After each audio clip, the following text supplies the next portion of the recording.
Hello everyone, welcome back to another informative video. In this video I want to basically show you what I've been up to.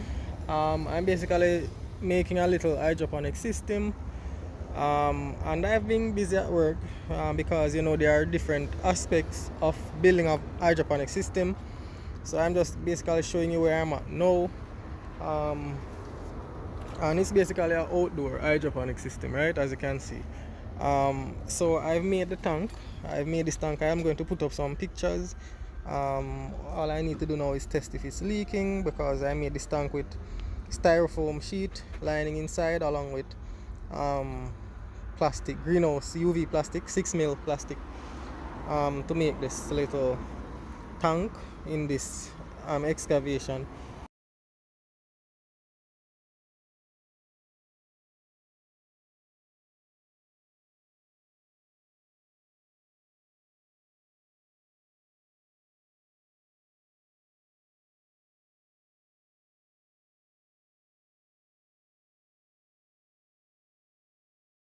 And as you can see, I'm basically doing some plumbing at the moment. Plumb up the buckets. As you can see, the buckets need cleaning because they are like that. I've been on this project for a while now because of time. So as you can see, I've started, but I had to run out to um, do it center, which is one of those hardware places in Turks and Caicos. So I got some some 3/4 inch connections. I bought those, so I'm going to finish doing the plumbing. I had some 3/4 inch PVC pipe laying around, so I know I'm going to need more. So I'm going to see if I can find any more bits and pieces around the place. I'm just recycling everything I can recycle, spend less, and so on. Because all in all, this is basically a very low cost, cheap design, right? So this is where I'm at, and I'll keep you posted. Hello everyone, welcome back. So I'm finished with the um, plumbing part of it. Well, not totally, because um, I still have to do the plumbing for the pump, right? And that is why you see me with this piece right here. So the pump is going to be in the water, and then this is going to connect to the pump, right? And then I'm still figuring out how I should run the um, the inlet, like the water, the line sending the water into the buckets.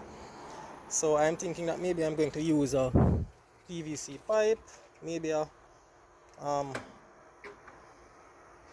maybe a 1/2 inch, right, and just run it like this, right. um, just run it like this to one side of the container, right, like that, and just connect this to it and connect it to the pump, right. And then I'll have a lock off. I found this piece of pipe with this lock off valve, which I was plumbing it to do something else, but I'm glad I found the lock off valve, so I didn't bother to cut off this lock off valve. So it can prove useful right here. So this would connect to the pump in there, and then I connect this to this with an elbow, right, and then yeah, the water will basically come up through the line, run on the top, and then I'm not sure now how I'm going to feed the water into each bucket. um, I'm maybe have to just cut the pipe and put like a T in it, right, and put like some reducers in the coupling, right. So what I'm trying to say is I'll cut this pipe here, put a T coupling in it, and then when I put a T coupling in it, I just buy a reducer that will basically reduce the flow that goes into each bucket. So I'm thinking about that. Yeah, this is basically a simple setup. As you can see, I basically have these buckets on blocks, you understand, just blocks. So it's very low cost, no excuse to grow food, right? Um, and yeah, so my next move now is to basically plumb up the pump. Um, yeah, and basically fill the tank with water. I need to cover it as well, so I'm going to build the cover for the tank, right? I'm going to build the cover for the tank, do the plumbing of the pump, and after I finish plumbing the pump, right, and making the cover for the tank, I need to now buy mesh, 5 gallon mesh to put in these buckets, because one of the reasons is that mesh will basically help to um, keep all the solids inside the bucket and prevent it from going into the return and going back into the tank. But one thing is that I haven't decided what substrate I'm going to use. If I'm going to basically use gravel, um, or if I'm going to use perlite. Now, there are fundamental differences between both growing medium, right? And you could put that in the comments area if um, you know, like the benefits of using gravel um, instead of perlite, or the benefits of using perlite instead of gravel. Whichever one you want to answer, just put it in the comments area. Um, which one you think I should use, because it's going to be one of them, either the gravel or the perlite. So you tell me down in the comments here which one you think I should use and why. Right, that's the question. Which substrate I should use and why. So remember, you have to answer the why part of the question, right? So and I'll be sure to read those and put my comments there and so on. And then of course, after we put whatever substrate in it, we're going to actually choose the crops that we're going to grow. I'm personally going to try cucumber here, and it's going to be outside. So we've always been growing the cucumber in greenhouse. I'm going to try to see those same varieties how well they do outside. But of course, that would mean I'll have to set up a trellising system, which would be easy, I guess. I wouldn't grow no more than maybe 3 cucumber plants. I could easily well make a trellising system for that. So yeah, grow some sweet peppers, grow some tomatoes, right? And then now inside here, I'm going to grow. Oh, remember, I showed you that I remember a video I made, and I was telling you that the wife was saying that she wants some leafy greens and so forth. I designed the whole system where I showed you how I was going to use the clay pebbles and so on.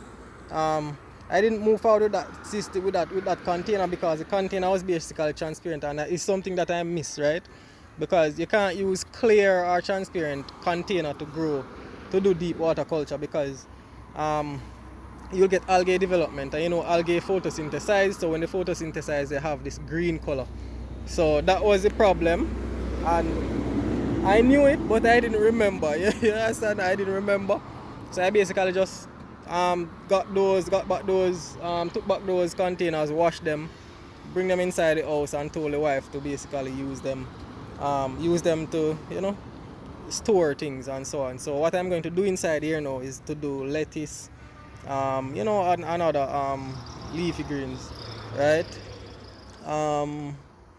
So I'm going to put some darker colored containers inside here to do the deep water culture. I see some at my local store, so I'm going to get maybe about I'm going to use here for nursery area, this section, and just use there for production here. Because it's just myself, the wife, and my child, my son.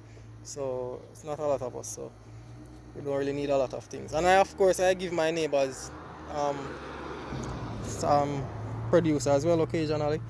So That's what is going to happen inside here. And I still have these are some old nutrients. I still have the clay pebbles there. I still have the net cups and so on.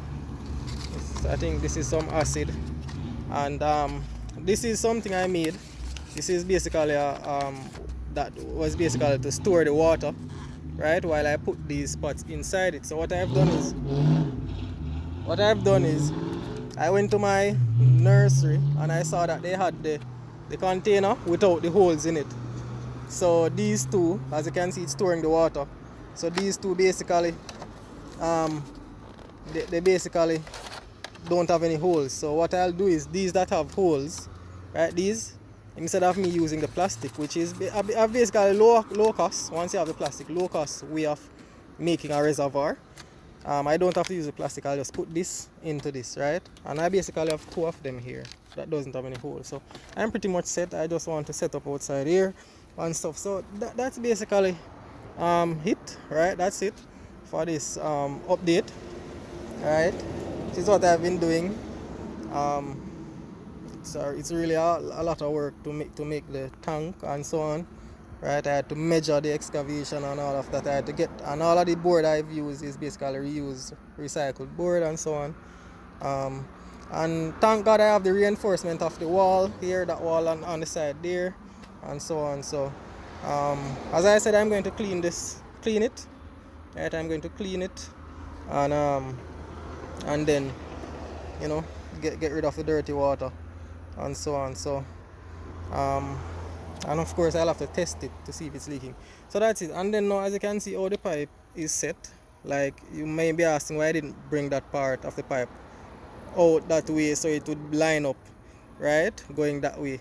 The reason I did that is I have these fabric containers in here and I really want to plant things in them, and of course the sun basically comes over, right, and stuff, so they still will get sunlight. But in here would more or less kind of be a little bit more cooler.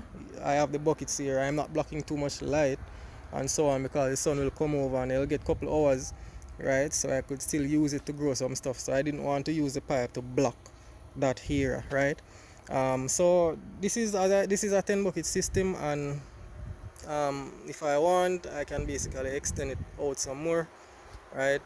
Yeah. So my neighbors, they're not really using the here, so I had gotten up permission to use it. So maybe so this is 10 buckets, maybe I'll put another 10 buckets on the side right here, and then I'll have the walkway here, so I'll have buckets side to side. But yeah, so we'll see how far I'll go, and stuff. So that is basically the hydroponic setup. And please remember to put your comments in the comments area. Please remember to say whether I should use gravel or whether I should use perlite and why, right? And then we'll have conversations there. Subscribe to the channel. Please like the video. See you again in another video. Bye bye.